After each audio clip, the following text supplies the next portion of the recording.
Good evening. Thank you, everyone, for being here. I am thanking you also on behalf of ADF International, the organization I work for, and we would really just like a special thanks for RFI for co-sponsoring this incredible event with us. It's also nice for me to be here in this building because what seems like many years ago, I was at school here at George Washington, actually at the law school. So it brings back a lot of good memories for me to be here in this area, in this building. We have a really great panel this evening. Can everyone hear me okay? Can't quite tell. Okay. We have a great panel here. I'm really proud, actually, to call those on this panel either colleagues or allies. They really are doing incredible work in so many different regions. And I have the privilege now to hand it over to Timothy Shah, who will be moderating and who will be introducing our panelists. And for many years, I've been reading the work of Timothy Shah. He's been an inspiration to me. He's written about what he calls the global catastrophe for Christians, which has certainly influenced some of my work. And he's inspired me personally. He writes about, how if we as religious people are not on our knees, he says, if we are not working with our churches, then we really can't sit back and just expect governments to take care of all of our problems, that we need to really have grassroots efforts and we need to personally be involved in this work. So it's a huge pleasure of mine to turn it over to Timothy right now for this panel, and we'll give an applause for him. Thank you.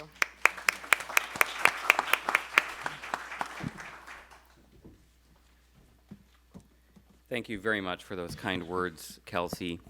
Good evening. I am Timothy Shah, Vice President for Strategy and International Research with the Religious Freedom Institute, also Director of our South and Southeast Asia Action Team of the Religious Freedom Institute.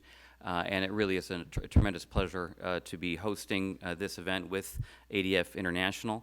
Thank you for braving the South Asian monsoon slash South Asian heat to participate in this event. John F. Kennedy said that Washington, D.C. Is a city that combines northern charm with southern efficiency. Those of you who don't know American culture or society may not quite get that, but you might have added that it's also a city that combines South Asian climate with northern charm and southern efficiency. Thank you, all of you, for being here, braving the weather to participate in our discussion of religious nationalism, the challenges of extremist religious nationalism to religious freedom in South and Southeast Asia. The title of our event is, in fact, a big one. It's Advancing Religious Freedom in South and Southeast Asia, Religious Minorities and the Challenges of Extremism and Violent Ethno-Religious Nationalism. That's a big title. But it's appropriate because the problem that we face, those of us who live and work and care about South Asia and Southeast Asia, the problem we face is a big problem, and it deserves our best attention and thinking. I think it's fair to say that when we think about the biggest problems or challenges facing religious freedom around the world, our minds perhaps don't leap first to South Asia. We tend perhaps to think of the horrific problems in communist China. We perhaps tend to think immediately of the challenges of Islamist extremism in the Middle East and North Africa. Our minds don't leap perhaps immediately to the challenge of ethno-religious nationalism in South and Southeast Asia. And yet that really deserves to be corrected, and that's why we are having this event this evening. If you look at the number of people who live in the countries of South Asia, and if we are capacious in our definition of South Asia and include Burma, we're talking about a population of something like 1.8 or 1.9 billion people. That's about 24%, a quarter of the world's population. And the people in these countries do face the growing threat of what we will be discussing this evening, namely extreme forms of ethno-religious nationalism. And this problem deserves attention not just because it's a big problem, but also because it's a complex and subtle problem. The premise of our discussion this evening is not that religious nationalism is inherently dangerous or bad or problematic for religious freedom. Think of the way Mahatma Gandhi mobilized a kind of pluralistic religious nationalism to oppose British colonialism in India. Or think of the United States, which G.K. Chesterton famously said is a nation with the soul of a church, a country that actually was premised on what Chesterton described as a theological creed. The opening words of the Declaration of Independence are nothing if not a religious statement, and there's a sense in which American national identity rests on a kind of religious proposition or a set of religious propositions. So we are not saying that religious nationalism is bad, and we're not saying that the resurgence of religion in politics in South Asia is necessarily bad. But what we are trying to point out this evening is that we see a growing problem, a growing presence, and even a mainstreaming of extreme forms of religious nationalism. Forms of nationalism that don't define in a positive, substantive, unifying way national identity in the countries that we're talking about, but forms of religious nationalism that define the nation in exclusive ways, that suggests that some people belong in the nation, defined in narrowly religious terms, but some people don't. Some people deserve to be first-class citizens of the nations in question, but other people don't. Some people deserve to be leaders, to be shaping the culture and the politics and the public discourse of countries, but other people should perhaps go back where they came from. Some people don't belong. Those words sound familiar, don't they? And I deliberately invoke those words to suggest that the problem of extreme forms of ethno-religious nationalism are hardly unique to the countries of South and Southeast Asia. We see a growth in exclusive forms of ethnic, ethno-religious nationalism throughout the Western world. And we can certainly debate about how serious the threats are in various countries. I would suggest the threats are growing in many, many, many parts of the world, not just South and Southeast Asia. So we're dealing with a big problem, a global problem, and a complex problem. Albert Einstein said that if I had only 1 hour to save the world, I would spend 59 minutes defining the problem and 1 minute trying to solve it.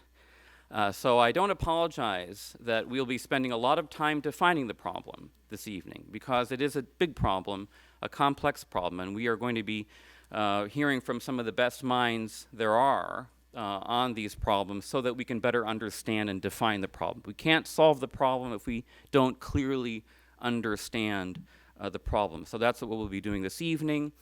It's because we're so concerned about defining the problem very, very clearly and carefully that our organizations, ADF International and the Religious Freedom Institute, invest an enormous amount of time in research. ADF International does some of the best research there is, understanding the legal landscape facing countries in South and Southeast Asia with respect to religious freedom. Outstanding legal and constitutional analysis.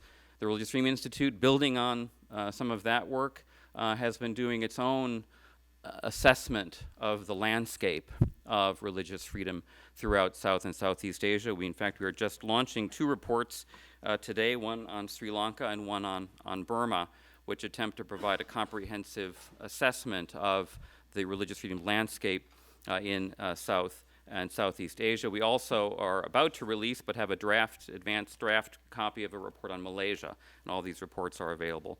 And many of ADF International's reports are available here as well. To begin our discussion, I'm delighted to be able to ask to come forward and deliver an opening set of remarks. My dear friend, our dear colleague, and an outstanding expert on the challenges of ethno-religious nationalism, particularly in Burma, and that is Benedict Rogers. Ben is a human rights activist, if I may say, an indefatigable human rights activist. If you try to follow his travels, his writings, his activities, you yourself will be exhausted. He is everywhere, seemingly, at the same time. He focuses not just on one country, Burma, but on China also. Focuses on North Korea, focuses on Hong Kong. He's just recently written an outstanding article in the Wall Street Journal on the situation in Hong Kong. He's the author of numerous books, including Burma, A Nation at the Crossroads, and several major reports, including Burma's Identity Crisis, How Ethno-Religious Nationalism Has Led to Persecution, Crimes Against Humanity, and Genocide. And this is the last report I'm going to hold up, the report that Ben has just authored for CSW, Burma's Identity Crisis. And he'll speak about this magnificent report in his remarks now to give us a sense of the challenges, again, the problem, the nature of the problem that threatens religious freedom and the building of religiously tolerant societies in South Asia. I could say many, many more things about Ben, but I'll leave it at that. Thank you so much, Ben, for joining us. And in a few minutes after Ben speaks, I'll also then introduce our panelists. We'll talk about ethno-religious nationalism in their countries, India, Nepal, Pakistan, and Sri Lanka. But first, please join me in warmly welcoming Ben Rogers.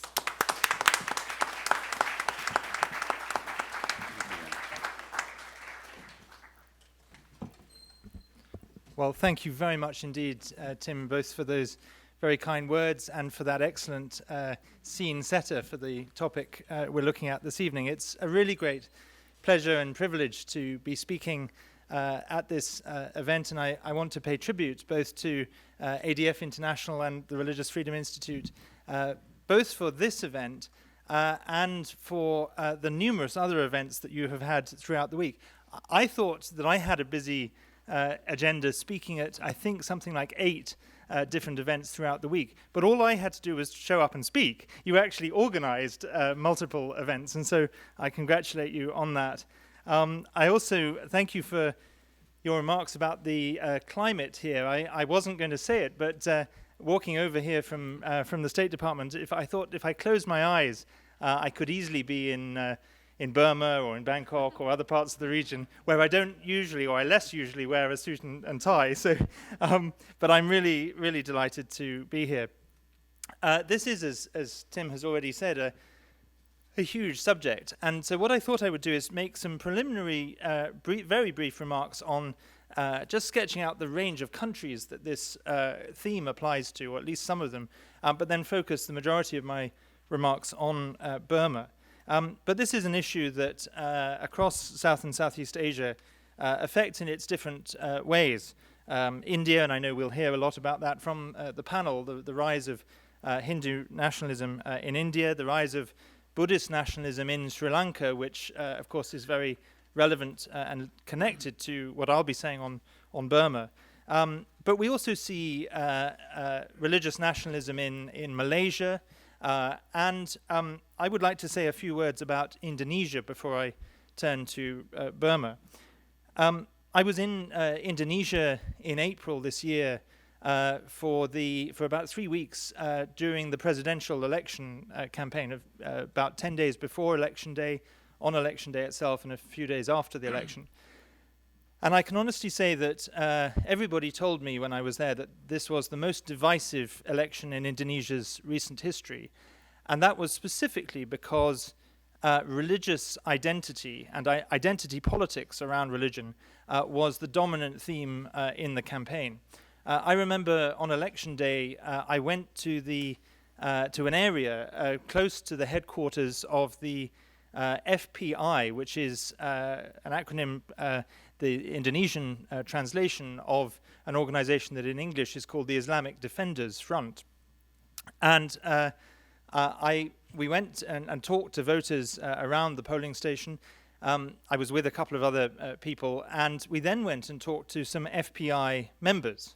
I don't think I would have done that on my own, and I certainly wouldn't have told them I worked for CSW, but we went and talked to them, and I didn't tell them who I was. And we actually had a very interesting conversation, but I asked one of these FPI members why they were supporting the presidential candidate Prabowo Subianto, who was the rival to the incumbent president Joko Widodo, who has been re-elected.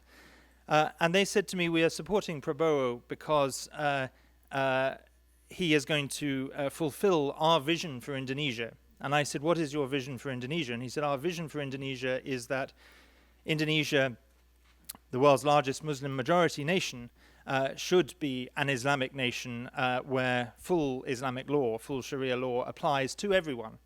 And they said, and for those who don't follow full Islamic law, regardless of their own religious background, we give them a warning, and if they still don't follow it, we send in what he called the Islamic Defenders Army. Thankfully, Prabowo was not elected, and Joko Widodo, who has a much more pluralistic vision of Indonesia and wants to preserve Indonesia's great tradition of pluralism, was re-elected. But I think Indonesia is at a crossroads where extremism and I don't know if you can call it, it's not ethno-religious nationalism, but it's certainly religious nationalism, a religious vision for the country is taking root. We saw that, for example, in the case of the governor of Jakarta, Ahok, who is a double minority, a Christian and an ethnic Chinese. And although he was an extremely popular governor, he was not re-elected because the religion card was played against him in the campaign. He ended up being charged under the blasphemy laws and going to jail on false blasphemy charges.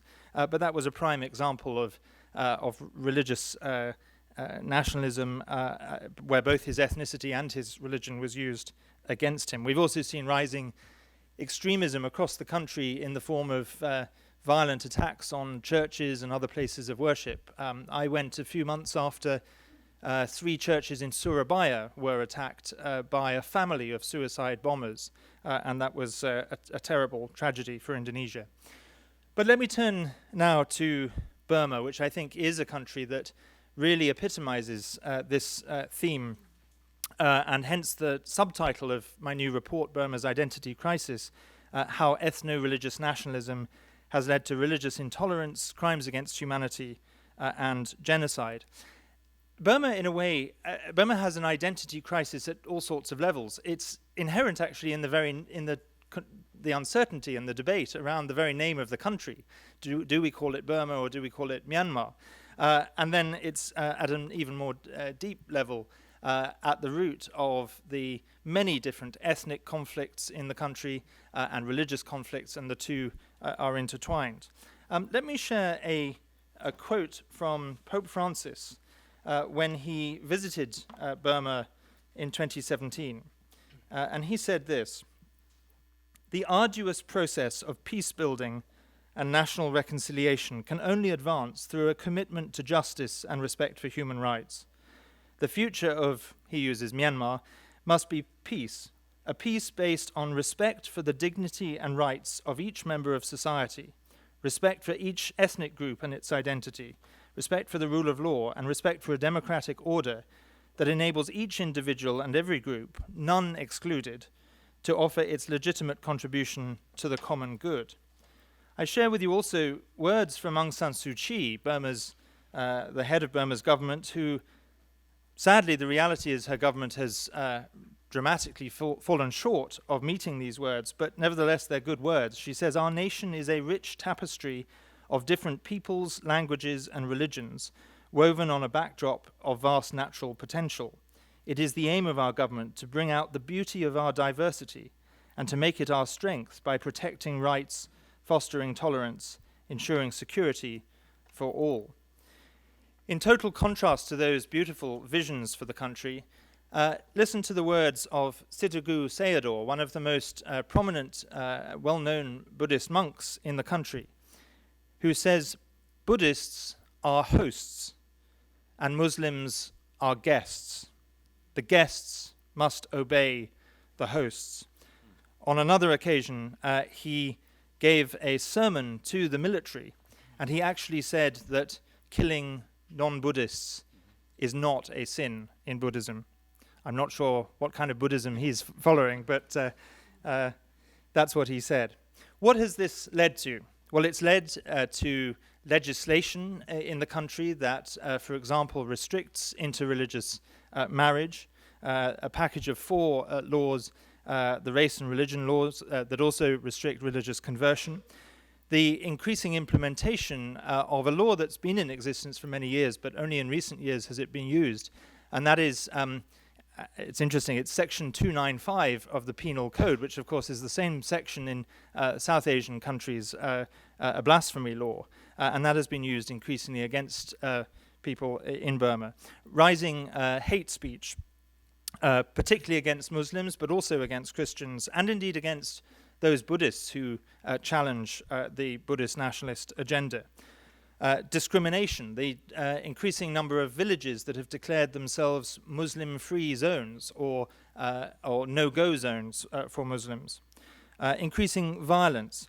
Of course, we are all, I'm sure, familiar with the horrific situation facing the Rohingya, and that has been widely recognized by many people as a genocide. And it's important that we continue to focus our attention on that. But it's also important to remind ourselves that they're not the only group in Burma that is suffering, that this ethno-religious nationalism has affected the whole country, Muslims throughout the country who aren't Rohingyas, and indeed other ethnic groups as well. But I want to just give you a snapshot of what the Rohingyas have faced. Last year I visited the refugee camps on the Bangladesh border, and I met 16-year-old Khalida, who, when I entered the bamboo hut that she was in, I found her lying paralyzed on the floor of her hut. She was just about able to lift her head, but nothing more than that. She told me through her brother, who translated, that more than 300 people in her village had been killed when the Burma army attacked. My father, my 2 sisters, and my 1 brother were killed, she said. My mother was also shot, but she survived. Her 18-year-old brother had fled the village before the military came and came back when he knew they had gone, only to discover hundreds of bodies and to find his sister among those bodies. And he was able to bring her across the border to Bangladesh, where she was able to get some medical treatment, but she remains paralyzed. But when I left, she again gently lifted her head and said to me the most beautiful words and very humbling words. She said, "Thank you for caring enough to come all the way from your country to visit us. Please come and see us again soon." But as I say, it's not only the Rohingya. Listen to these words from a Kachin pastor who says, "Then the beating and torture started.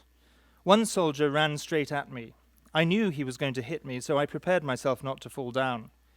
He kicked me in the chest, but I did not fall down. A second soldier ran and kicked me, but I still did not fall. They got angry and kicked my back. Blood poured out of my mouth. Don't try to cheat. You are a KIO officer." The KIO is the armed resistance group of the Kachin. "You are a KIO officer or medic or in charge of KIO rations." "No," he said, "I'm an ordinary church minister." They told me not to say church minister anymore. We don't want to hear this phrase, church minister. They hit me again and again, and I simply repeated that I'm a church minister. Again they hit me. Then I fell down from the repeated kicking. "The Chinese man says you're a KIO officer," they said. "Are you trying to lie?" I told them I was not lying. I am an ordinary church minister. I have nothing to confess. They hit me and kicked me again and again. I just told them that I was getting food for my church members and villagers and supplies for the church. That was why I went to buy goods in the market. They kicked me again. It was inhumane. We've seen the destruction of places of worship across Kachin State, Chin State, of course across Rakhine State and other parts of the country, mosques and churches. In the Christian areas, particularly in Chin State, Christians have been forced to tear down crosses on hillsides and build Buddhist pagodas in their place. All of these things have been described by the UN fact-finding mission as crimes against humanity, and in the case of the Rohingya, as both textbook ethnic cleansing, and as I said earlier, the UN has said it has the hallmarks of genocide. Let me close with 3 final quotes. The first is from a Muslim in Burma who wrote an article in a publication called Frontier Myanmar about his childhood. And I think this sums up the issue that we're looking at tonight. He says, growing up, I had an identity crisis. I always had questions about who I was and where I belonged. Being a Muslim kid in a predominantly Buddhist society, my childhood was an unhappy one. My family was one of the few Muslim families in the ward where we lived in the outskirts of Yangon. At school, I was the only Muslim kid in class. In our classroom, I was often referred to as Kala, a racial epithet commonly used against people of South Asian descent. There were times where my Burman Buddhist teachers at the government school would tell the whole class, while looking at me straight in the eyes, how Kala were bad people. One teacher would also come into the classroom, frown, sniff, and say the room stank of Kala. I was often told by kids to go back to Kala land because Burma is a Buddhist country, and some would tell me that I would be force-fed pork if I did not behave well. In my teenage years, I began to think more about identity. I would ask myself, why am I treated like this? The real question is, how do we, the minorities, reclaim a sense of belonging to this country that we consider home? Moreover, as challenging as it may seem, how do we persuade the majority ethnic and religious community to support an inclusive, common identity? Secondly, and perhaps more hopefully, some words from Burma's Cardinal Charles Bo, who has been one of the most outspoken voices for religious freedom for all the people of Burma. He told a meeting at the United Nations a few years ago these words, and these are perhaps a little bit more hopeful then than we have reason to be now, but it's still important to hold on to some hope. He says, "My country now stands on the threshold of hope. After half a century of brutal oppression at the hands of a succession of military regimes and more than 60 years of civil war, we have the possibility now to build a new Myanmar, to develop the values of democracy, to better protect and promote human rights, to work for peace. Myanmar has woken to a new dawn with the first democratically elected government. We have a chance of making progress towards reconciliation and freedom. There is a vibrant civil society and a freer media, although still under heavy restrictions. We know that while evil has an expiry date, hope has no expiry date. And yet there is a very, very long way to go. There are many, many, many challenges to confront. And no one should think that the election of a new government means that our struggle is over. It is just the very beginning." I began, ladies and gentlemen, with some words from Pope Francis, and I will close with some further words from Pope Francis, who said again during his visit to Burma in 2017, "Burma has been blessed with great natural beauty and resources, yet its greatest treasure is its people, who have suffered greatly and continue to suffer from civil conflict and hostilities that have lasted all too long and created deep divisions. The healing of those wounds must be a paramount political and spiritual priority in an attempt to end violence, to build trust, and to ensure respect for the rights of all who call this land their home." If we are to begin to address the challenges of ethno-religious nationalism and of extremism, not only in Burma but across Southeast and South Asia, helping to foster a sense of a common identity for these countries that isn't based on religion but is based on citizenship and an equal stake in their country's future is essential. And I think the motto of the Religious Freedom Institute, working to secure religious freedom for everyone, everywhere, indeed the motto of CSW, everyone free to believe, are important mottos to inspire us in this work. Thank you very much.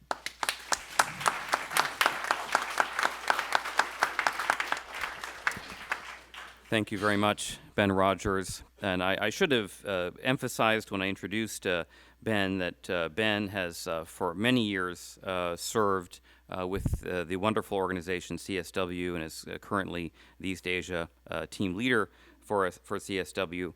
And also we're very proud that he is a senior fellow with the Religious Freedom Institute. So you heard Ben Rogers describe a country where is rising hate speech, where mainstream religious leaders use increasingly extremist and divisive rhetoric, where villages are being declared no-go zones for religious minorities, where there are laws restricting religious conversion, where people are being penalized, discriminated against merely for being of the wrong religion. They're told to go back where they came from. Their places of worship are being destroyed. And I want to ask the panel, does that sound familiar? Because even though we sometimes think of Burma as this aberration, this country where there are strange and exceptional things happening, I submit, and I think we'll hear in the course of the conversation today, that Burma is anything but unusual with respect to virtually everything that Ben has described. Unusual perhaps in the sense of degree, but not unusual in the sense of the quality and the nature of what is going on.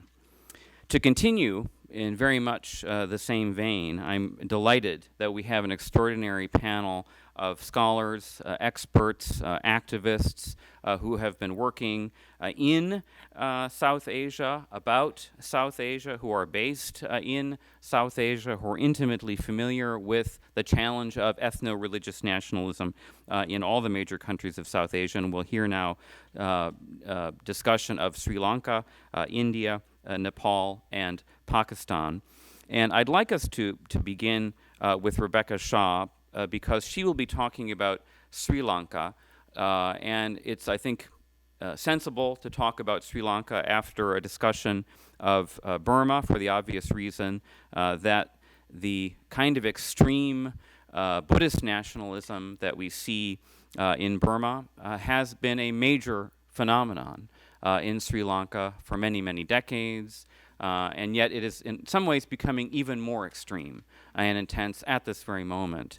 Rebecca Shah, who was recently in Sri Lanka, is doing research on Sri Lanka, has been to Sri Lanka, traveled there extensively, done extensive research there. We'll talk about Sri Lanka. I'll just first say a few words about her. She serves as Senior Fellow and Associate Director of the South and Southeast Asia Action Team for the Religious Freedom Institute. She's a pioneering scholar of the relationship between religious belief, religious freedom, religious practice, and socioeconomic development, particularly in the lives of very poor women throughout the global South. She is the principal investigator for the Religion and Economic Empowerment Project funded by the Templeton Religion Trust. Born and raised in Bangalore, India, and now based back in Bangalore, she holds a Bachelor's of Science in Economics and Economic History and a Master's degree in Science, in Demography, rather, both from the London School of Economics, and God help her, she's also my wife, for which I'm very grateful, and look forward to hearing from Rebecca Shah.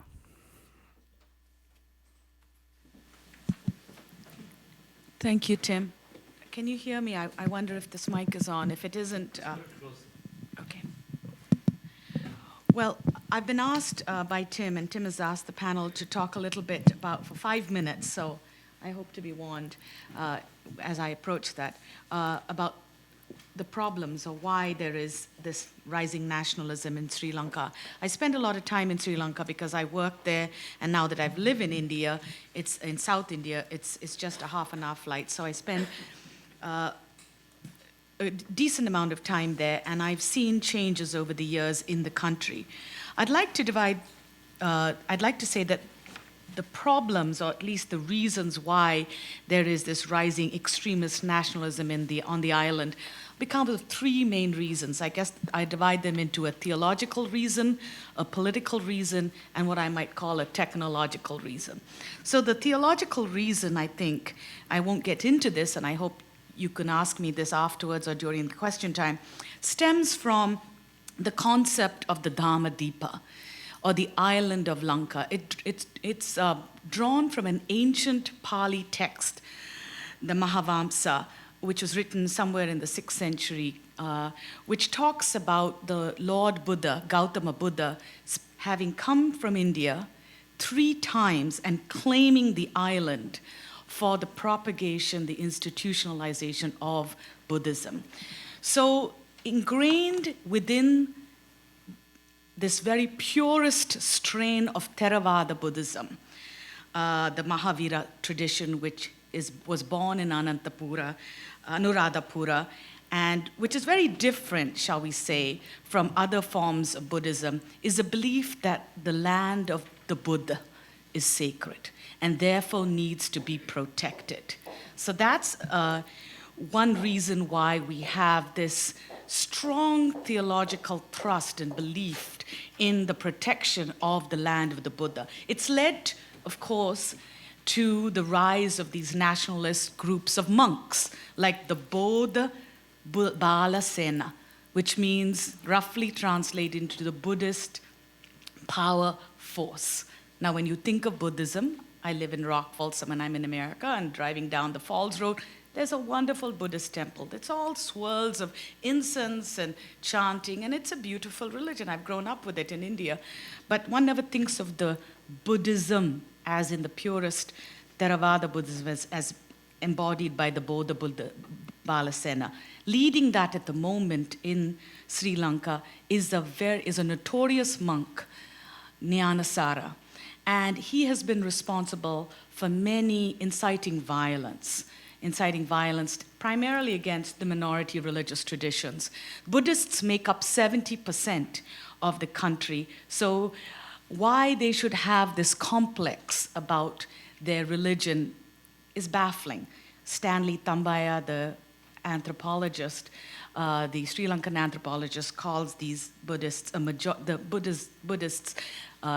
a majority tradition with a minority complex. And this has led, of course, to the 2014 riots, where 3 Muslims were killed. Muslim businesses were torched.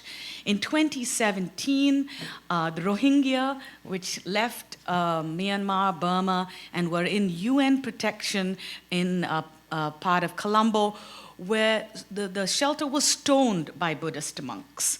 And they had to flee, and they were mainly children and women. In 2018, of course, we heard about the riot. So there have been a series of these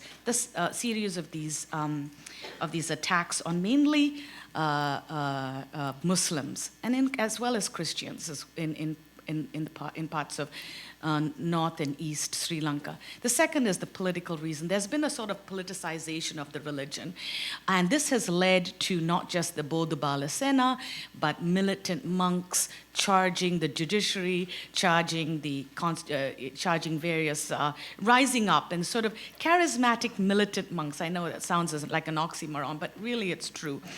And this has led the extremist nationalist Buddhists have given birth, or at least have spurred on, another nationalist movement in Sri Lanka, which is a Hindu nationalist movement, which is called the Siva Senai movement. So you have the Bodha Balasena, extreme Buddhist nationalists. Now we have in Sri Lanka as well, Siva Senai, Hindu nationalists. They've both joined forces now, and they're both attacking the Muslims. So there's been a politicization. And the third reason, and I'm trying to rush here, is a technological reason, and that is Facebook. We have hate speech, and we find out that social media amplifies hate. It builds and grows the tendency for tribalism in this part of the world, where hate speech in America is one thing. Hate speech, which is armed with the power of social media, with a barely literate population, is brutal. In 2018, there was a rumor that Muslim shopkeepers were putting an anti-fertility drug in the food. There's a language problem. They're like 2 countries, Sri Lanka. If you go to the north, they speak Tamil. In the south, it's mainly Sinhalese. So there was a Tamil restaurateur. He was sitting in his shop, and he couldn't understand Sinhalese. And the man looked at a lump in his food, and he said, "This is the pill." And the fellow thought there's a lump in the rice. So he said, yes, it's a lump. And that video was then passed on social media. This was a Muslim baker. Muslim shop. Tamil-speaking Muslim baker. A Tamil-speaking Muslim restaurateur couldn't understand what the Sinhalese customer was saying. And the video, if you go online, you can find it. He said, yes, it's a lump. And the fellow screamed and said, it's a pill, it's an anti-fertility pill in there. So that video went viral. It, of course, one thing led to another, led to the riot. So these are the twin problems. Thank you. One of the most evocative analyses of the danger of ethno-religious nationalism in South Asia is by my friend and colleague Farnaz Isfahani, whom I will ask now to speak.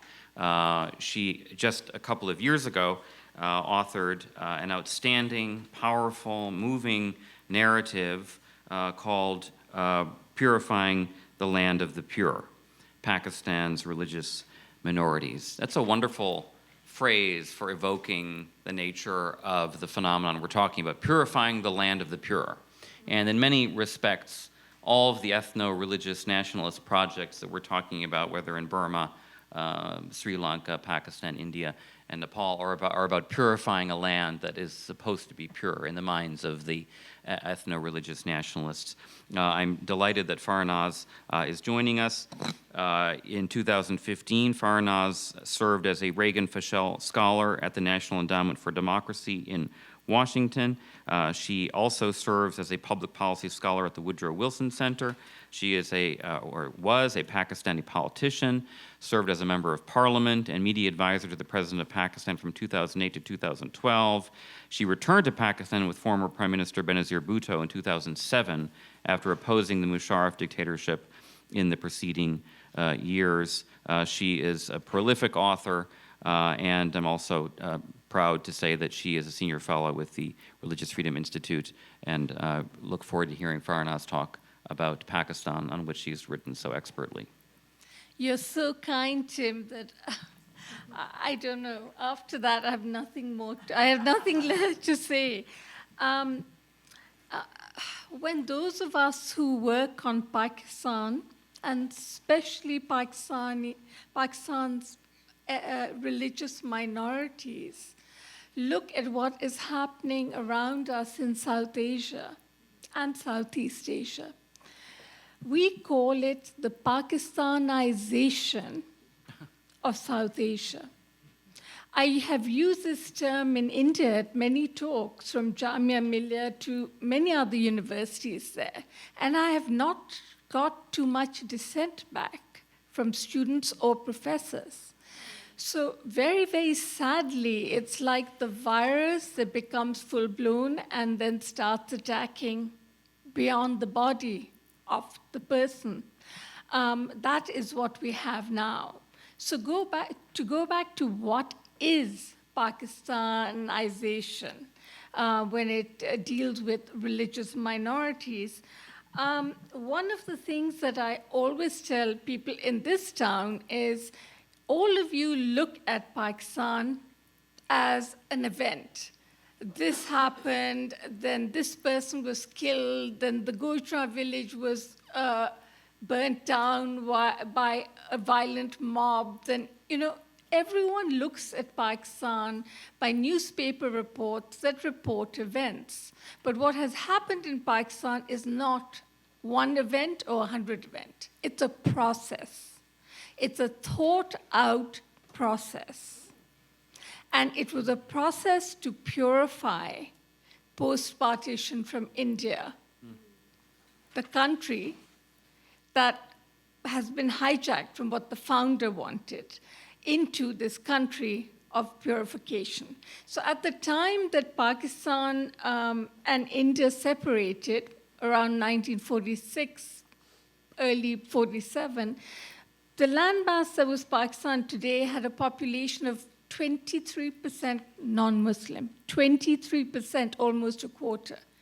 Today, it's gone from 3%, which I recorded in my book, to 2% from several credible sources. 2%. Where have those people gone? So, as I was saying, then you have to look at basically what is the process? So in Pakistan, the process started with the constitution, which in Burma also was similar when the generals leant on Aung San Suu Kyi, and only someone who'd served in the military, etc., could be president, etc. So constitution. Then we got to the laws.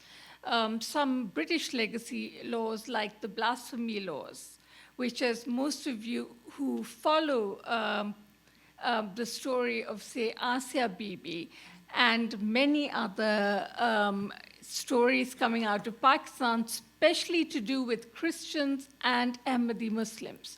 They are the most persecuted under these laws. And I would say, actually, in Pakistan, Hindus, Christians, Ahmadis, and today, Shia Muslims or Sufi Muslims or any kind of Muslim, even someone who's seen as a progressive Pakistani, and in that term, I mean someone who has an open mind. So constitution, laws, education, the educational system, the bureaucracy, and at the end of the day, the courts. So what you see basically, and what I think in the book I lay out, is you have this picture of this very well thought out. This was not one government that did it. It was not one military dictatorship. Some of these things happened during democracies. But where Pakistan is today is not a happy place. And you have sectarian groups, extremist groups, who attack at will, from Hazara Shias in Balochistan to Christians all over Punjab, Hindus specifically in Sindh province. You have a cauldron of fire. In our last election, Prime Minister Imran Khan, who for some reason has been invited by President Donald Trump to Washington, openly in his campaign talked about the fact that Pakistan's blasphemy law, which is among the worst in the world, it carries a death penalty with it, that Pakistan's blasphemy law was something he would always defend and uphold. So that brings you to where we are today. And yet, what has changed? He's welcomed in world capitals everywhere. So I think I will stop here. I think my 5 minutes are up. I've just tried to give you a little taste of. Thank you. Well, excellent. Yes. It is most ironic to hear an account of what's going on in the region as the Pakistanization of the region, but I can hardly think of a description that's more apt, and yet so ironic. One might have expected that Pakistan would become more like the constitutional secular republic that India was at its founding, but perhaps we're even seeing the reverse, the Pakistanization of India. And to talk about this, I'm thrilled that we have Balakrishnan Bhaskaran, who is an outstanding lawyer, expert on constitutional law in India, with ADF India. He serves as legal counsel and director of strategic relations and training for ADF India. He formerly worked with the National Commission for Minorities, a statutory body set up under an act of the Indian Parliament to safeguard the rights of religious minorities. Bala completed his law degree from Delhi University and, this is extraordinary, was awarded the gold medal for constitutional law by the President of India.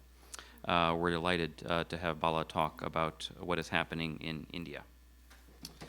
Thanks, Tim. I would like to begin by thanking all of you for coming here in a busy week when there's so many things happening in the neighborhood. To come here and to express your solidarity with all of us, I'm very grateful to you. I would have so liked to not be on this panel. I would have so liked for India not to be discussed in the same breath as our neighboring countries on this panel, but it has to be done because that's where we are at the moment.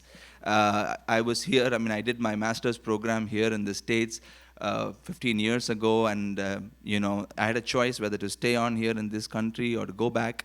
I felt called to Christian ministry, and I had come from a Hindu family, and I had accepted Christ, and I felt that India is free. We have all the freedom to choose the faith of our choice, and I was very proud, even though I loved being here, and I'm very happy to be back here, in the States, even though it's for a short visit. It's wonderful to be here always. But I was so happy that I was going back to my country, and I believed that that's where I belong. I believed that I wanted to serve the people of our country. But, from what it was back in 2003, it has changed so much in the last 15 years, especially in the last decade, or more specifically in the last 6 to 7 years. We've seen a massive change in the way, in the religious freedom scenario in India. I feel it. Though I have a heavy heart, I also believe that even though we are fast approaching a tipping point, somehow there's a sense, probably from what we know on the ground and from our work over there, that we are not there yet. And I think that's why it's so important to discuss India in all these panels, is because India is at a position where we can still hold, we can still arrest what's happening. And it's so important what happens in India for the region. Because you're talking about, whatever happens in India is magnified 1.3 billion times. With that kind of a population, and being the large country that we are, and being a functioning democracy with a reasonably strong, appellate constitutional courts that we have, it's very important that India is on the right side of religious freedom. Quickly, since this, the groundwork has already been laid here, I would like to look at some of the pressing problems that we are facing in India at the moment. She was talking about the Pakistanization of the region.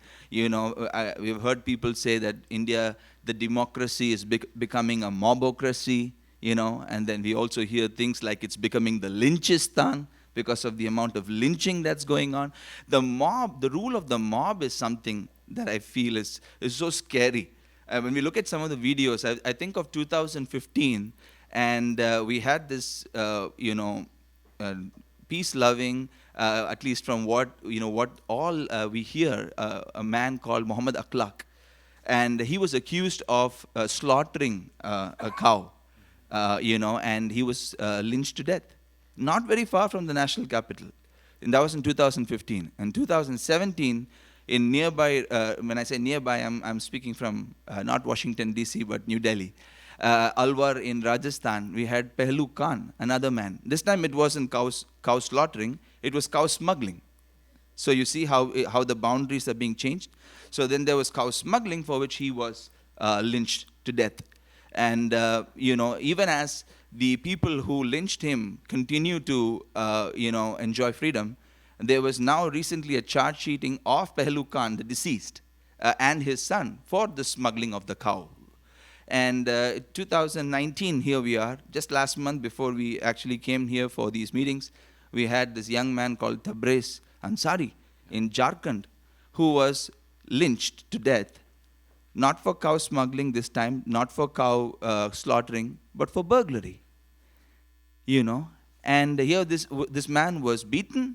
The videos were horrible. I mean, we were discussing this in office, and that whole day I was so disturbed, and I continue to be disturbed to think that, and he was saying whatever they wanted them to repeat. Here is this Muslim, individual saying things that which is against his conscience, having to say that he was ready to say whatever, just let me live. And then he was in police custody without sufficient treatment, and he died a couple of days later. So this is terrible. So we would say that mob lynching, 95 deaths since 2015 is the statistic by the Quint, that has been put out in India. That's not, and you compare that with 1.3 billion people, but that's not how it works, right? Every life is so precious, and 95 people, it sends a strong message to the Muslim minority. And I say Muslim minority because they have been the prime targets of the mob lynching. Recently, one of the retired civil servants, Harsh Mandar, he's been traveling, and he'd been to Jharkhand, and they learnt of some Christians, and I hadn't heard of that except through them, from their fact-finding mission, that some Christian Catholics had been lynched in close to Ranchi. So after having spoken about mob lynching, I want to go on to something that has been known for some time now, is the aspect of attacks on Christian churches and places of worship. Particularly when I say, I say churches because they have been the prime target. What's been said is that they're converting people by force, fraud, inducement. 7 states of India have anti-conversion laws. We have an excellent white paper that my colleague Megan has written that we in our event last year we had distributed. I'm sure it's there for download on the ADF International website. Please do have a look at it. Excellent resource to get an idea of what these anti-conversion laws are and how they are made in order to be abused. They are made in order to harass the Christians. I remember especially the state of Jharkhand, which got the law out in 2017, 2018 to be precise, is they had this full-page newspaper ad in the front page of the newspaper saying that we are not going to allow the Christians to convert people. If this was a law for every citizen of the state, why would you mention one minority community specifically? 160 incidents of attacks on Christians in the first 6 months of this year already. And last year it was close to 300 attacks that we had, and I can give you so many stories, but I have not been given that many minutes to speak, but I would like to think of what happened just recently. Sunday morning we came back from worship and we got a call to know that in Jind, Haryana, which not too far from Delhi, one of the leaders of the mission organizations was there in a small 40 people gathering, and we had people come, storm, drag them to the police station. It's the same, modus operandi. Come, disrupt the prayers, and then drag the victim to the police station to say that you are converting people and all that, giving money inducements. Finally, social boycott is another thing that we see. Is increasingly the state of Chhattisgarh, Bihar, and even now Tamil Nadu, I'm sure it's because we are yet to hear reports from across the country. They are hit by double, like he was mentioning, double minority, where they are already, many of them, Dalits, who they say do not even come within the caste system of India, and then they embrace either the Christian faith or the Muslim faith largely, and then they also lose their affirmative benefits. But what happens in the villages? They say you cannot draw water from the well, you cannot graze your cattle there, and then finally you can't bury your dead there. What happens is they get pushed out of there, they become homeless, they go there, they become the fringe of the society. This is something that we see increasingly. I know it sounds like a lot of bad news, but hopefully Tim will come back and then we can talk about something good that can happen as well. Yes, that's right. First, we've got to define the problem, but yes, we will be talking about solutions and reasons for hope, as Ben eloquently did already in his remarks. Finally, but by no means least, I'm delighted that Tamina Arora is with us to talk about Nepal. I've been delighted, privileged to know Tamina for many years and have followed her outstanding work. She is senior legal counsel with ADF International, also like Bala, specializing in constitutional law and human rights. Also proud to say that she serves as a senior fellow with the Religious Freedom Institute South and Southeast Asia Action Team. Since joining ADF International in 2012, she has focused on a variety of issues. She has worked with allied lawyers, provided legal support, training and advocacy to help Christians and churches targeted for their faith. She has, among other things, helped establish a national helpline, which makes it possible for individuals actually to contact ADF International and receive legal assistance. She's also written frequently and been very active on the issue of gendercide, female feticide, which is an enormous issue and problem in India as well as other parts of South Asia. Her articles have been featured in national dailies in India. She frequently appears on international media, and delighted that Tamina will be talking about Nepal, where she has been more active in recent years. We don't hear enough about the religious freedom challenges in Nepal, but as we will hear, they are in fact very serious and fall, I think, at least somewhat into the pattern we've been talking about. Tamina. Yes, thank you very much, Tim. Nepal is a little unusual in the sense that it is different from the other South Asian nations. It was never colonized and was the only Hindu kingdom. And that has been perhaps its biggest bane.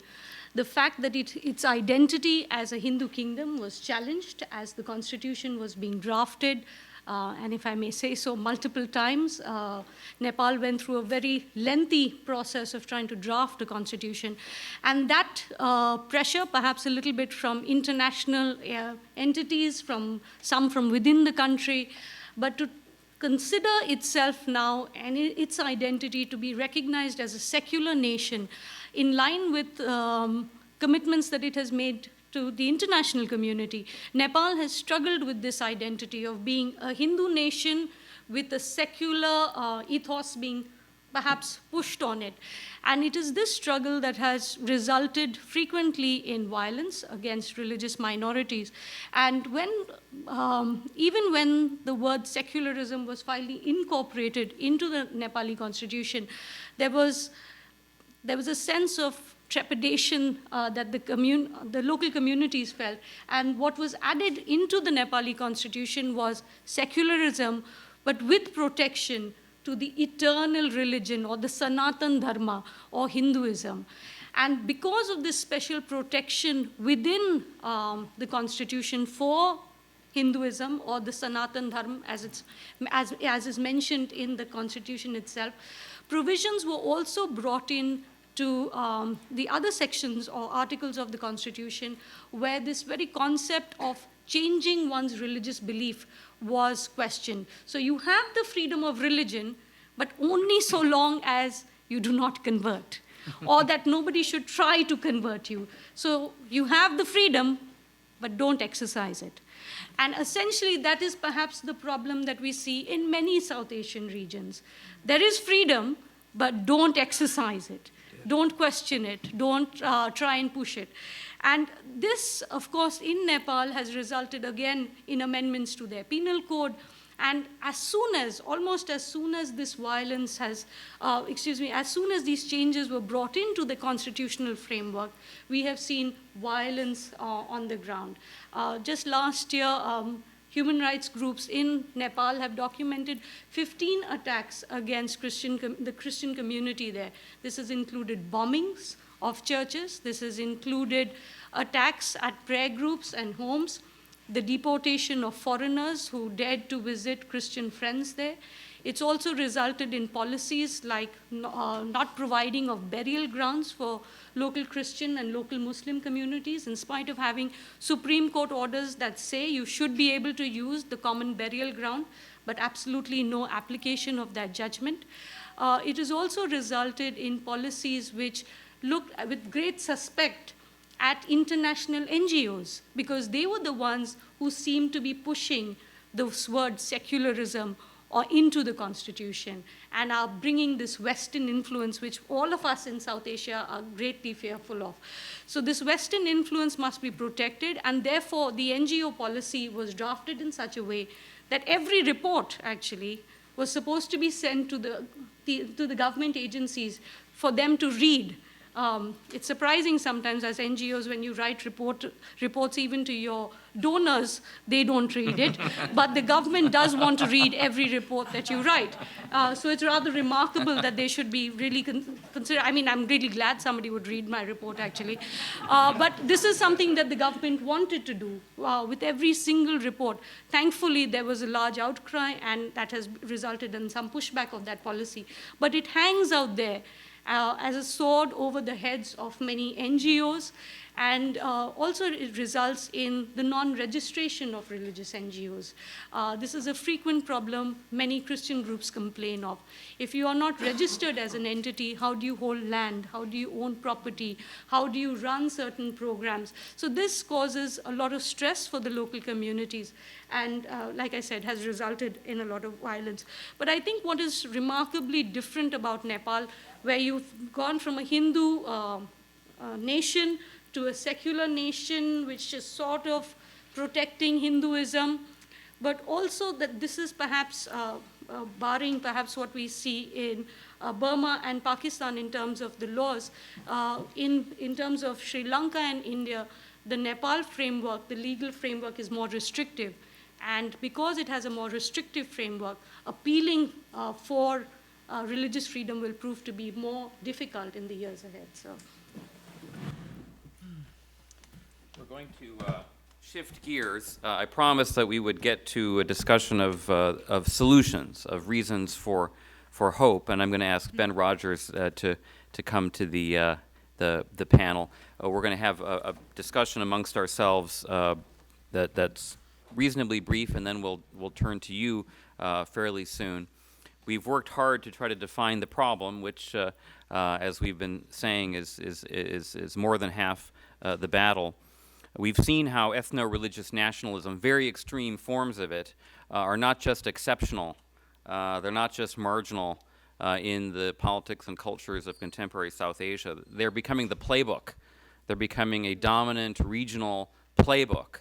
And one could have an entire evening devoted to how much extremist religious nationalists are learning from each other, actually, in South Asia and actively cooperating. The most extreme Buddhist leader in Burma, Wiratu, who proudly calls himself the Buddhist bin Laden, now openly and directly collaborates with the extreme monk that Rebecca mentioned, Ñanasara. They actually formed a pact in 2014, specifically targeting Muslims. So there's direct collaboration, but clearly we see a spread of the ethno-religious nationalist playbook. So if that's the problem, what's the solution? And here I'd like to turn to the panel and ask each of you in just a couple of minutes to describe an initiative, an opportunity that actually gives you reason to hope. Perhaps this is something you yourself are involved in. Perhaps this is an initiative you're aware of to counter the extreme forms of ethno-religious nationalism. And then we'll turn to the audience to hear your thoughts, comments, and questions. So I'll start with you, Ben. Well, thank you very much, Tim. Is this on? Yes? Oh, can you hear me now? Yeah. Great. Thank you. A couple of things come to mind. The first is, I think, part of the solution, and there are many different dimensions, I think, to what we can do. But part of the way forward is to strengthen support for the voices of moderation and the voices of religious freedom within the majority religion. So, for example, in the context of Burma, strengthening the voices of those Buddhist monks who are trying to counter the Buddhist nationalist narrative. One of the differences I find in Burma is that the Buddhist nationalist movement is very well organized, very well coordinated, and very well resourced. It even has a name, Mabata, although it's changed its name several times. But in contrast, the Buddhist monks who are trying to counter them are acting individually and are not well coordinated with each other and are poorly resourced. So I think that's one thing that needs to be strengthened. In terms of a specific initiative, I think another part of the solution is actually bringing voices across the region together to learn from each other and to support each other. And Tim, I know both RFI has certainly been doing that, and RFI together with CSW and others as part of the Southeast Asia Freedom of Religion or Belief Network, CFORB, is doing that. So once a year we have a conference in the region to bring together three groups of people that very rarely meet otherwise: civil society, religious leaders, and policymakers and parliamentarians. And we're hoping to strengthen that into a more ongoing network so that it's not just a one-off, once-a-year conference. But I think strengthening those networks across the region so that, and if I can just add one very quick final thought, often I find when something happens in the name of one religion in one country, it sparks violence in the name of another religion. So, for example, because of the persecution of Muslims in Burma, there have, thankfully not as often as one might have thought, but there have been one or two incidents in Indonesia specifically carried out, and the perpetrators said this, that it was in retaliation for what had happened to Muslims in Burma. Non-Muslims were attacked by extremist Islamists in Indonesia. So strengthening those voices within country and across the region is really important. Great. Thank you, Ben. Tamina? A couple of things come to mind, and this is primarily based on some of the work that we've been doing in India. But I think documenting the violence is very, very important. Far too often, the violence goes undocumented, unrecognized. There is a desperate need to document each and every incident of violence. This is particularly true of Nepal, where it's still in its nascent stages. We're trying to develop that to be more comprehensive. So mapping that out. But also, like you were saying, Ben, in South Asia, almost all the countries has a majority, a minority. So if you look at Pakistan, the Muslims are in a majority there and a minority in India, minority in Nepal, minority in Sri Lanka. And it is this minority majority, and likewise in India, the Hindu being the majority, being the minority in Pakistan that gets attacked. So speaking for each other in different countries, speaking for your co-religionist is very important. So it was very remarkable when there was almost these surgical strikes that India had done on Pakistan, and one of our pilots got shot down and ended up in a Pakistani prison. He was immediately released, and civil society in Pakistan came on the streets calling for his release to India, which really helped de-escalate the tensions. And we need to do this more often, speaking for the co-religionist who is a minority in our neighboring country. Great, thank you. Bala. I'm going to restrict... Bala's always a hopeful person, so you're particularly equipped to... That's right. To offer reasons your for thoughts. hope, thank you, Tim. Reasons for hope, I'm going to restrict myself to India, and I'm going to talk of those three issues that I talked about earlier. So with regards to the mob lynching problem, we have the Indian Supreme Court that has laid down 11 guidelines, they say, where there are both the punitive, there are punitive remedial, and also preventive measures that have been, suggested by the Supreme Court, and also there have been follow-up, contempt of court proceedings against some states of North India, which did not do what was necessary as a follow-up to those guidelines. So holding governments, state governments, because law and order is a state subject, state governments accountable to implement those Supreme Court guidelines, I think is a very important step against mob lynching. And with respect to the anti-conversion laws, the Article 226 of the Indian Constitution allows for us to go to the high courts of India, to have 25 of them. The Jharkhand anti-conversion law right now is being challenged. ADF has a part to play in that, and our partners do.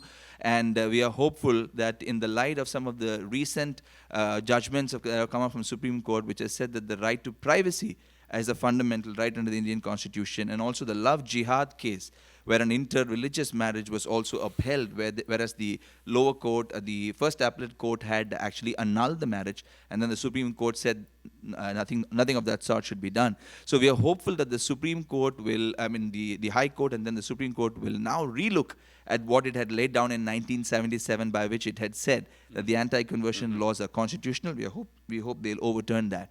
As far as the blasphemy laws go, the Supreme Court again in another case, and I spoke about this even at the last time we did the event about the MS Dhoni, a famous cricketer, former Indian captain case, where it said that malicious and deliberate intent to hurt someone's religious feelings need to be held very strictly, and it cannot be used very loosely to target people who have, it has to be imminent violence that follows the hate speech for it to qualify as something that is criminal. And with regard to the social boycott, the state of Maharashtra has been the first state to come out with the law to actually address the problem of social boycott. Having a social officer who will report to the district collector, talk about instances, even if a panchayat or a village council was to sit down to discuss excommunication of somebody socially, that they would be prosecuted. So that kind of a law is required in all other states, and I believe that we are pushing for it. Other groups are pushing for it. I believe it will be a reality in the days to come. So these are reasons for hope. Thank you. Farnaz. Okay, I'm going to probably be a little less hopeful because that's where I come from. Okay, there are a couple of things where I think we have to, firstly, I'll start off with something which is an ideal, but The best way to counter the extremist Islamist trend in Pakistan is ensuring that the discriminatory laws, like the blasphemy laws and practices that exist in Pakistan, which make non-Muslims and Muslim minorities into second-class citizens, are tackled. I say amended. I don't say what Shant Tasir said today, repealed, because that's a bullet in someone's head immediately. Even amending will take decades and decades and decades and a lot of pressure.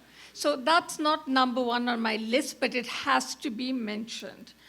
I also didn't have time to talk about forced conversions, which is a huge problem in Pakistan, of young Hindu girls and also young Christian girls. And it is a big problem with being converted to Islam because you can't reconvert or unconvert.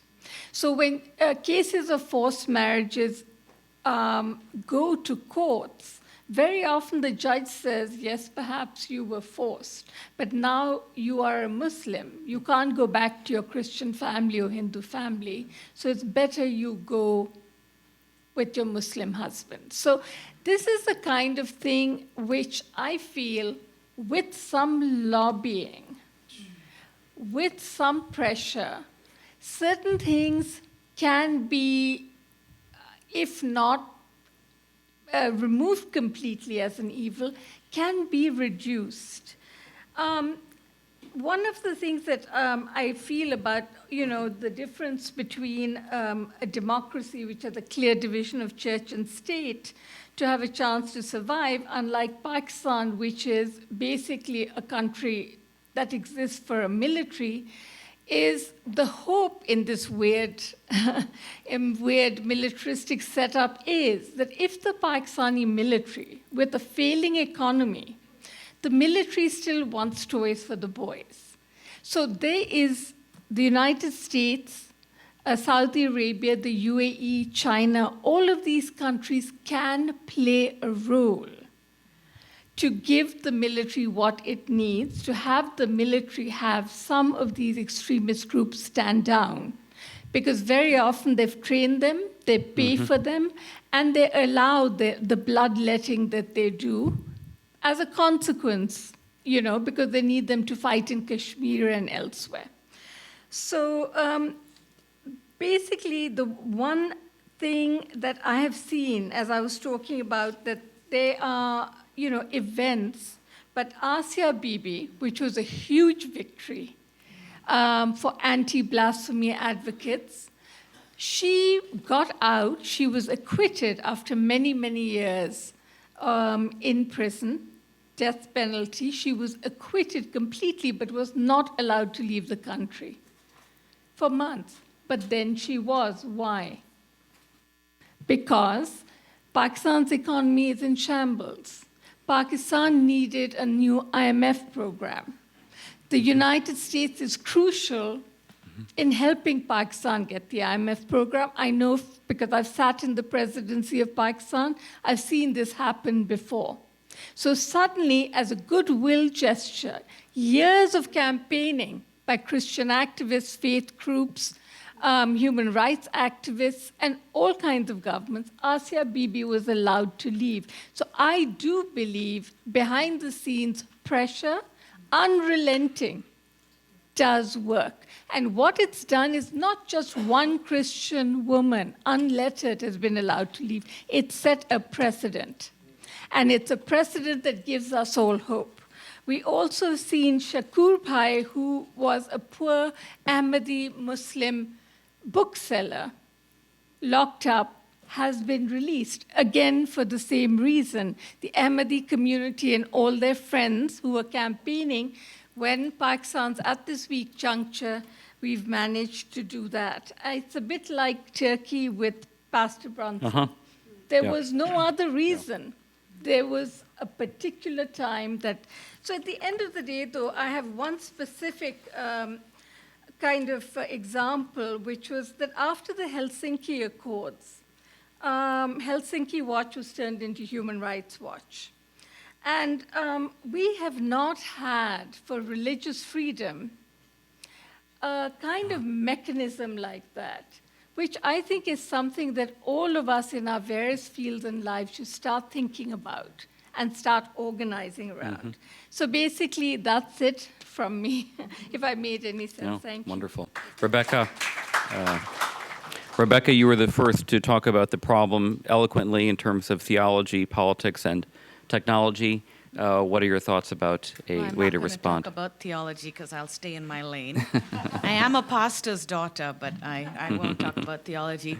Well, at the Religious Freedom Institute, we have reason to hope because we think that there's a sort of a three-pronged approach. You know, Tim and I have talked about this. We try and tried to do this and want to try and do this in Burma as well as in Sri Lanka. And I'll talk briefly about the third prong, but I'll tell you what the other prongs are, as it were. It's a push up, push down, and a push against. So the push up approach is to empower civil society. Sri Lanka has, like Burma and other parts of South Asia, a vibrant civil society. I work very closely with Christian groups, Muslim groups, empower them to speak up for religious freedom. The first one, push down. One of the wonderful features about Sri Lanka, even though they have Buddhism is the preferred religion, is they have an independent judiciary. And there are very, like in Burma, and I know Ben has started this, or at least has been involved in it, interested parliamentarians who are very concerned about the problem in Sri Lanka. So work with the government to push down and work from the top down in talking about the importance of religious freedom and particularly of the dangers of extremist nationalism. And the third prong, which I'll talk a little bit more, not too long though, is the push against. And this is the push against hate speech. And I'd like to mention this particularly because in 2018, when Muslim shops were being torched, when Christians are being massacred in Sri Lanka, and that goes out on social media. When they walked around before the riots, after my dear friend Nyana Sara says Muslims should be finished, it goes on social media, it's in Sinhalese. People are talking about it. Facebook doesn't have a Sinhalese expert. When the riots began, they have to bring someone from India. I speak Indian language, it's a good few. My Sinhalese is not so great. My Sinhala is not so great. You know, the problem is they don't have the language. So push against this, try and see what Facebook and others can do, but work with majority religions. And this is a key point and a part of our work at the Religious Freedom Institute, is to counter hate speech, talk about Buddhist values that are values that work with religious freedom. The purest Theravada strain that's being espoused by really these rogues in Sri Lanka is not Buddhism, is not true Buddhism. And that really is something that we need to counter, both online and in print. Excellent. Thank you, Rebecca. We do have a few minutes for comments and questions, and I'd like to take as many as there might be within reason, one at a time, and then we'll take a bunch and then hear quickly from our panel. I see Julia Bicknell there, and we have a microphone over, and then Tiffany Barron's in the back, and Ajit as well. Thank you very much. Thanks a lot. And forgive me for insisting that you be brief, but we just have a few minutes, and I want to include as many people as possible. Thank you. I'm going to try and be as brief as I can, but I wanted to give Farhanaz some encouragement about Pakistan. I lived in Pakistan for a year. I worked for the BBC from Pakistan. I know it well. In a headline, our journalism, and I'm not saying this to boast, I'm saying it to encourage you. We wrote a story in 2015 which essentially said, although Christians make up 2% of the population of Pakistan, they form 80 to 90% of the people who clean the streets, do the sewerage work. They do that because they come from the caste, which we know from British India, the untouchable caste, and that was Asya Bibi's problem. So we wrote this story, and unknown to us, a Christian MP in Pakistan picked up this story, Mary Gill, and she took it to a think tank, she took it to a minister, and the law of Punjab was changed so that people could no longer advertise jobs for only non-Muslims. And recently there was an incident when the Pakistani Air Force actually advertised jobs for non-Muslims, and it was quickly brought down. So I would argue for some positive thing. Now what's happened out of that very, very quickly is a movement has started in Pakistan, primarily among Christians, to actually change the whole way they see themselves as the sweeper class. So if anyone wants to find out more, because I think there could be parallels in India, come and talk to me. Thank you very much. Thank you very much, Julia. Should I answer Yeah, now yeah. or Why don't you, later? while the microphone's being passed to Tiffany. I'd love to know more about your work, but I recently, I think in the last 2 months, have seen ads in Pakistani papers and asking Christians to apply for jobs for the frontier province and also Sindh. So it is still happening. And they're mentioning only Christians by name. And it is not just a caste issue. Basically, even in India, people who they feel have converted from some other religion to Christianity, it's a double impurity. So I'm happy you feel hopeful, but... we need to... It's a start. Tiffany Behrens. Hi. And identify yourself if you would. I should have asked Julia. Yeah, Tiffany Behrens with Open Doors International. Quick question really on India, and I guess just kind of a tidbit of information, which is that since the U.S. Department of State and USCIRF's report came out, and then of course the FCO's report in the UK, we're actually getting word back that there's an active campaign by the Indian government going out to friendship groups, members of parliament, foreign ministries, through a number of our partner organizations across Europe, actively combating those reports. But I will also say that the feedback we're getting back from those government officials is that that the Indian government is unwilling to discuss these issues at all, claim there's no issue.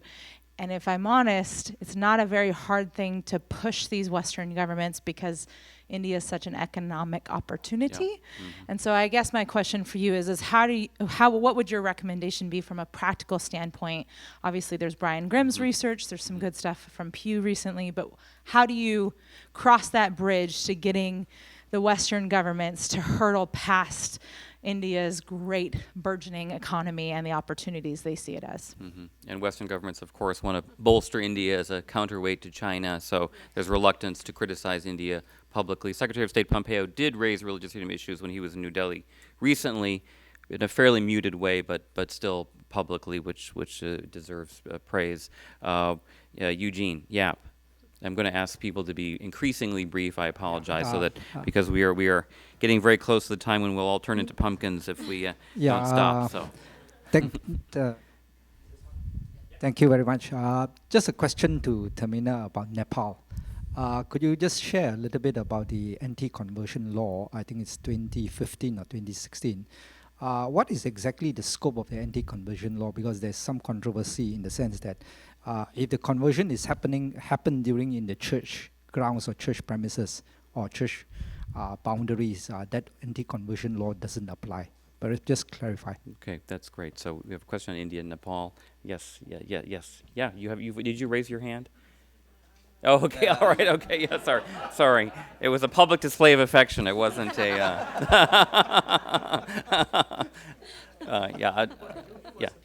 Peter Jacob. Yeah. Right. Nice to see you, sir. Thank you so much. Yes. I wish Rebecca had more time to finish her analysis on the political causes of conflict and violence. One of the reasons that we don't have proper accountability or transnational, international accountability for human rights violations is that we don't have a regional system. Oh. And if connecting with what I would request again, if Rebecca can dilate upon this, if we could try to build a mechanism within civil society, either to strengthen SAARC and ASEAN, or try to set up something which encourages cross-border relations, and people-to-people cooperation. Thank you. Great. Thank you. Thank you. I think we probably have to close it there. Just one last. Okay. Yes. Sorry. Yes. Very quick. Yes, no, I'll take. You're my friend. I can ask you to be Of quick. course, I'm your friend. I'll take only 60 seconds to set the context. Show me and I that. just have a Show me that suggestion. you're my friend. Yes, sir. Yes, sir. You've taken away 25 seconds of that. I just want to say to you that on the day this BJP government was re-elected on 23rd of May, 2019, I told my wife that the RSS, the BJP, the Hindu nationalists are no more the threat for me. The threat for me is my family. I am Hindu. I don't know if there is any other Hindu in this room. I am a Hindu from India. Apart from the judicial outreach that we are doing, and which is commendable, apart from the political outreach, apart from the international outreach, what really is going to win this day when we are going to bring Hindus back to sense and sanity in India. We are going to bring the Buddhists back to sense and sanity in Sri Lanka. We are going to bring the Sunni Muslims back to sense and sanity in Pakistan. Yeah. And that is something that we need to address. My family is completely gone over. I have a 90-year-old aunt who I'd never heard in my life speak a word against Muslims. She's spewing venom on WhatsApp groups. So I think that's where we are. No, thank you very much. That's an extremely important point to make. We're not just dealing with governments that espouse an ideology. We're dealing with large populations that are voting for these governments. 37% of the people in the world's largest democracy voted for the BJP. I believe that's right. 6% more than voted for the BJP in 2014. Not all those people voted for Hindutva, but we can imagine that some large portion of that 37% support Hindutva, or at least don't find it particularly objectionable. So that is an enormous problem. We have our work cut out for us. We need not just to change governments and policies, but hearts and minds. That's why we do the work we do in the Religious Freedom Institute. That's why ADF International does its work. That's why we're delighted to be partnering with each other, and that's why you're here. Thank you very much. Spread the word for religious freedom. Have a fruitful week during these ministerial days. Thanks so much for being here. We do have a reception to which you're warmly welcome. Thanks very much, and please join me in thanking our magnificent panel, Ben Rogers, Tamina Arora, Balakrishnan Bhaskaran, Farnaz Ispahani, and Rebecca Shah. Thank you. You were all marvelous. Thank you very much. And please let me thank my wonderful RFI colleagues and ADF International colleagues, too numerous to name. Of course, I will thank and name Kelsey Zorzi by name, but really grateful to all of you. Thanks very much.